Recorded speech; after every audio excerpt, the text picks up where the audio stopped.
Hello everyone, welcome to this episode of Not So Nerdy Actuary. Today I have my co-host Nidhi. Welcome Nidhi. Hi. And today we have a very special guest with us, a person who needs no introduction, the president of IFOA, Mr. Suee. Hi sir, welcome to the show. So sir, can you please tell us how hard was the journey from being one of the first actuaries of your country to the first IFOA Asian president? How hard was it? Thank you, Harsh, for inviting me to be interviewed by you. Yeah. Your question is how hard it was to be the first actress in Malaysia and then become a president. I mean, it's hard to answer your question directly, yeah, because when I was studying at that time, it appeared hard.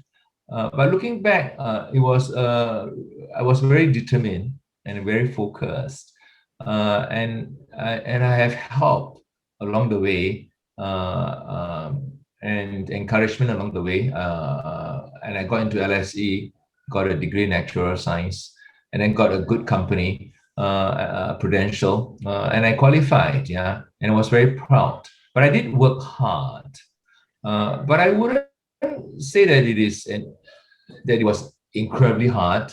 I think it's a measure of your commitment to it. I didn't plan to be a president of the president of the Institute and Faculty of Actuaries, and I'm very proud and felt very fortunate to have it as one of my things that I could say that I've done. After I stepped down from my last big corporate job as a group CEO of NTUC Enterprise, I got an email. I stepped down in February. I got an email in April inviting members to stand. I've never thought of standing for council, right? But then suddenly I realized I have time. So I consulted 2 or 3 of my friends in Singapore and UK, and they all encouraged me to stand, yeah. And I worked hard at the election campaign. And now a lot of people are campaigning now or beginning to campaign, right? I think in a few weeks' time for this year's election. I worked hard. When I got into the council, I certainly didn't expect to be president, okay? But people nominated me. I suppose it's a record of my experience as a CEO and also my participation at council.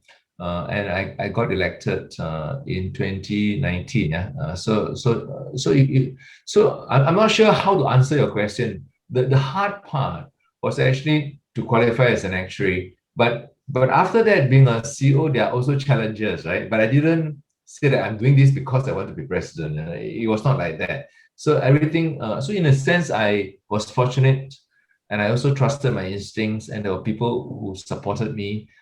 Friends and bosses and colleagues who supported me, so that obviously everything helped. So I hope that question is adequately answered that way. Yeah. That's really inspiring, sir. Thank you.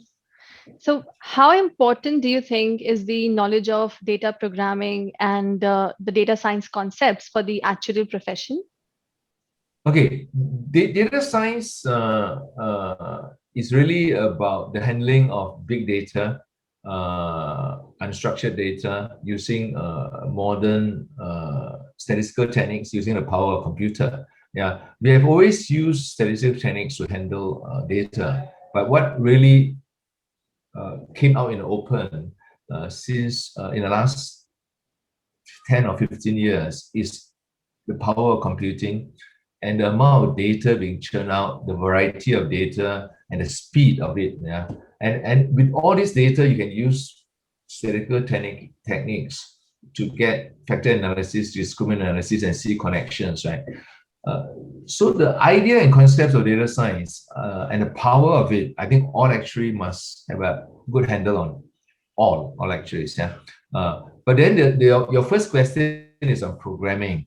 I think that depends on your interest and your capability. I think younger actuaries, I think most of you should have a sense of the language, yeah, the language and programming language. But whether you develop a deep competency, I think is a function of your interest, right? I think some of us would develop deep competencies in it, but I think all the actuaries who are below the age of 40, I think to know the language. I have actually attended courses is it Python? What's the other famous one? There's Python, then there's an R. Is it R? R language, is it? Is it R? Okay. I've done some basic of it under some guidance to see the power of it, right? But even to be an expert, you've got to spend hundreds or thousands of hours, right? But the younger folks, I think they need to, because it's so important, right? It's so important. But doesn't mean that you have to be an expert in it, yeah. For the actuaries who are like below 30, let's say, do you see a data science skill as an important skill for them, as an integral skill to be an actuary? Or is it something which should be like kind of optional for them? No, it's not an option. We are bringing into a syllabus as well. We are bringing in a syllabus because you must understand what is unconditional about actuarial science, right? It's about mathematics, probability and statistics, life tables, annuities, and also the manipulation of data to get predictions, right? Life mortality data, morbidity data, health data, and we use basically age and sex and smoker rates, but that is not sufficiently good. You've got to manipulate using many other factors which determine our health mortality, and the data is not going to be structured and in life table form. It's going to be instantaneous depending on what you get from your wearables, from social media, and also like car insurance, right? It's not going to be priced. It's going to be priced on live data now, weather conditions and all that. So you got to get a handle. I don't think it's an option. It's not going to go away because data science is actually statistics, but using the power of computing, right? The power of computing, using a lot of statistical techniques and machine learning to develop answers. So if Gompers or if William Morgan or John Grant, these are all the famous actuaries who developed probability and statistics and life tables. If they were alive today, they were using data science to solve the questions. Yeah. So actuarial science is about using computational power analysis and also judgment in solving problems which has to do with uncertainty and risk, right? So we are still in that game, yeah. Yeah, definitely. So this has kind of expedite the process of whatever we have been doing. So yeah, so definitely, yes. So since the pandemic has started, so IFOA has moved to the online examination process, and now they have continued it for more than a year. So how successful do you think it will be in future? Any challenges do you think foresee for the same? No, so that is a very great outcome. One of the pandemic does is actually accelerate our move to digital, and it's irreversible. So it's not a temporary. So we'll make it more sophisticated to make sure there's no plagiarization or issue of identification issues. Yeah, so that will continue to go forward. The world is digital. I think that has been very successful, to answer your question, and we are of course going to make it more randomized, more accessible, and more secure. Yeah, so it's a question we continue to push on. Yeah, it's just like saying that are we going to have credit cards in the future? I think now credit cards is going to be replaced by payment systems and QR codes. That is the way of life. Digital is good. So all the things we have done is based on print-based until the last 5 years, right? But digital is going to transform many parts of our life, including music, films, books, transactions, deliveries, and all that, right? So that's going to stay. Yeah. That will be my take of it. So we got to make sure it's more accessible. You don't have to go to a center. And that is not uncommon, certainly in the world of randomized testing. This is not uncommon. But even the universities themselves, they've got to reassess their models. Yeah. So from IFOA's point of view, that is a default. To go digital is a default. And I'm very pleased with that as an outcome. Yeah. Okay, thank you. Are you concerned about that? So no, it's more like it just want to understand that if there's a possibility that the IFOA would evaluate after the situation is under control for most of the countries, No, that I they think we're should going to go consider. forward. We're going to go forward and make it more secure. I don't think we're going to go back to paper exams. Yeah. I asked a lot of people to personally message me if they would like to convey any message, just like just to let you know about what people think about this. Then a lot of people actually told me that the exams currently are very lengthy and it's very difficult to complete them in the time which is allotted. For example, specifically the CS2 exam which came just now, it was a very lengthy exam and it was very difficult to type that and finish it. So they feel it was kind of one of the hardest exams in the from the past. So this is something which is concerning a lot of young actuaries, specifically whom I'm talking to, who are just coming into it. So moving on, how do you see actuaries doing after 5 years of now? What do you see them doing 5 years from now? Will the nature of the work change, or will the approach to how they work change in the future? I think as a whole, there'll be more different type of roles, more diversified. But which means that the traditional roles will still exist, right? Life, general insurance, health, will still. But there will be more other roles, those with special investments and climate risks. Those are more into data science consultancy, and the types of role they do within their companies, designing of products, different type of products, more digital based, more platform based. Will change. I think will change. But 5 years, change can come slowly and then suddenly very fast. So sometimes we overestimate the amount of change in the short term, but we underestimate the amount of change in 10 years' time. So like in 2007, you go to Delhi or you go to Dubai or London, you have HMV tower records in 2007, right? But in 2017, there are no more tower records. There's no more HMV. You know what I'm talking about? CDs and all that, right? Because iTunes came in 2007. But nothing happened, for 3 or 4 years. But suddenly in 10 years, there's no more records. You try to buy a CD race, a CD. I think it's very hard to buy a CD now. It's very difficult to get one. Yeah. So, but every industry have their own clock speed. So life insurance will not change that fast because there's regulation. It's a long-term business. But pensions business in the UK has changed quite a bit, and GI business could change quite quickly. Yeah, GI. Yeah. And of course, there are new branches of business, right? Actuaries are going to banking, and in Australia, actuaries are very big in data consulting for all kinds of businesses. Definitely. I mean, actuaries are expanding, and then the profession is no more limited to just, the pension and insurance. I think it's into almost all the spheres of the industries. So, so how would you advise all the viewers, towards their approach for the exams? I mean, especially now the online examinations. Okay, online. Okay, for special techniques online, I think you just have the confidence, right? Because I think it's about preparation. Okay, there are some things like reading the questions properly, reading the instructions correctly, but then you got to starting early, making notes, sharing your notes, talking to friends who are doing the same subject, having a work plan, rehearsal. These are fairly standard, whether it's online or non-online. You got to do that, right? You got to know the knowledge first, right? Then the other exams is that, I have not taken, actually I've taken an exam two years ago. That was my adult education with on philosophy, yeah. But there's a handwritten exam. But about making notes, right? Reading the question and answering the question, and then maybe waiting to do the easier question first, get it out of the way, and then do the. So these are all the techniques, right? Which I'm sure you all can refresh, right?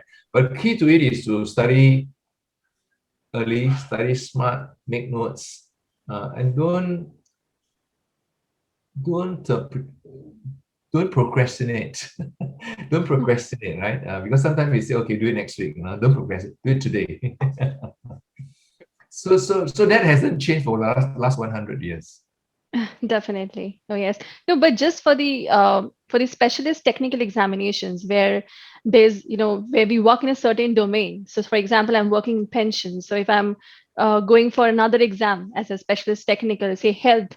So, in such a scenario, how should be someone's approach for an examination for which a person doesn't have any experience? So, how a person should approach for such examinations? So that's why so when I did my pensions, I don't have experience in pensions, but then I have friends who did pensions. Actually, my girlfriend was quite in pensions, but that didn't particularly help lah. But you really got to discuss, right? And sometimes you have no choice because I was more in life insurance, but I got to do investments. I got to do general insurance at a time and pensions. So you got to read and then talk to people and make notes, right? And then you got to imagine yourself in that business because the exam questions are not that.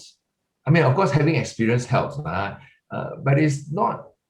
You can also imagine yourself in that world, right? So how would you ask that question? So if you are investment, you should read a bit more from the Financial Times or business magazines on the world of investment. Be interested in dividend, different investment style. If you're in general insurance, it's right to get some literature on policy contracts and do some. Now it's got internet. There's so much on general insurance, so much on pensions, right? What are the topical issues? So you still need to do a bit of hard work, but it's still possible. But of course, it is an advantage to do something which you are practicing in, right? Because every day you talk about it, right?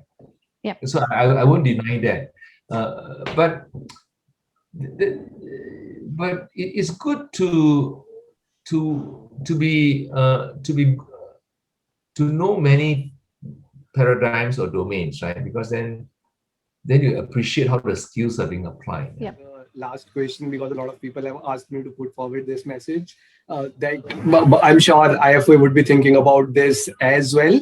That maybe there can be a proctored exam where people can also be given an option to write an exam handwritten and upload it. I don't know what are the problems in that, but maybe IFOA can think towards having that option as well.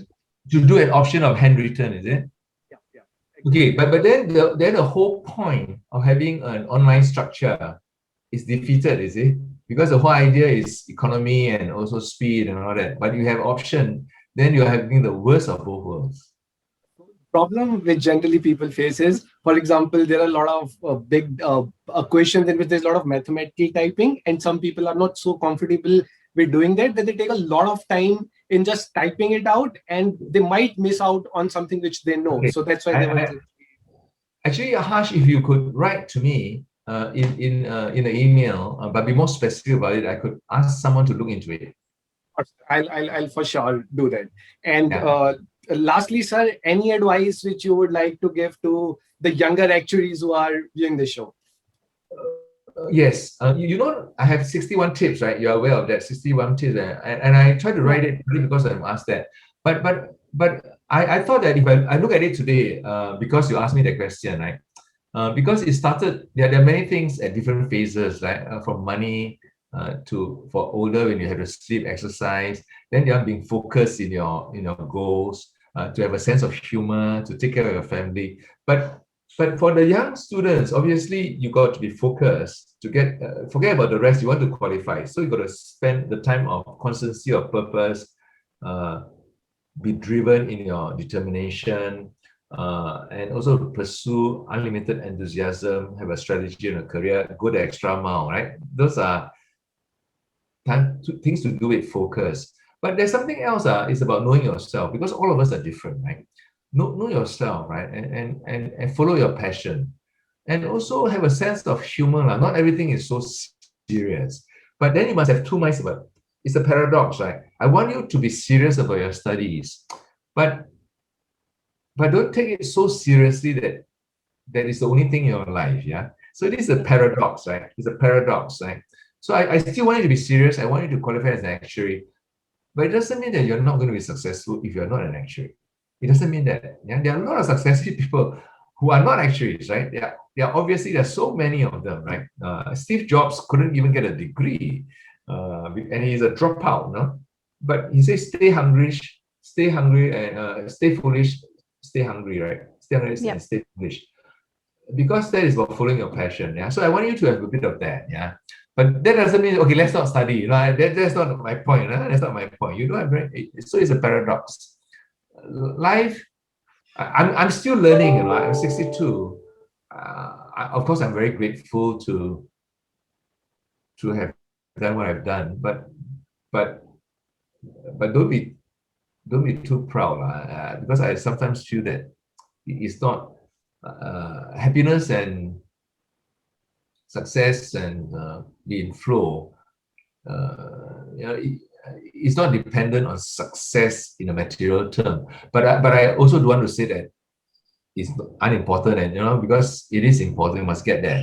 But it's not, having that is not the end all. Yeah, there are more important things in life: humor, love, relationships, doing the right things in life. Yeah, it's quite important. No, I think that is the reason why we named our channel as Not So Nerdy Actuary. I think that was the main crux behind that, because we want to emphasize on the fact that actuary is not just about, studies or examination. It's more about life as well. So you need to strike a good balance. You can't be a good actuary if you are, mentally stressed. So you need to have a good balance of humor, love, relationships, happiness, friendship. Okay. So we just wanted to end by saying that thank you for your wonderful insights and your time. Really No, no. appreciate it. Okay. So study and play hard. No, it's a good last words, I would say. Yeah. Okay. Bye bye. Bye bye. Thank you Bye. so much, Thank sir. you. Thank you.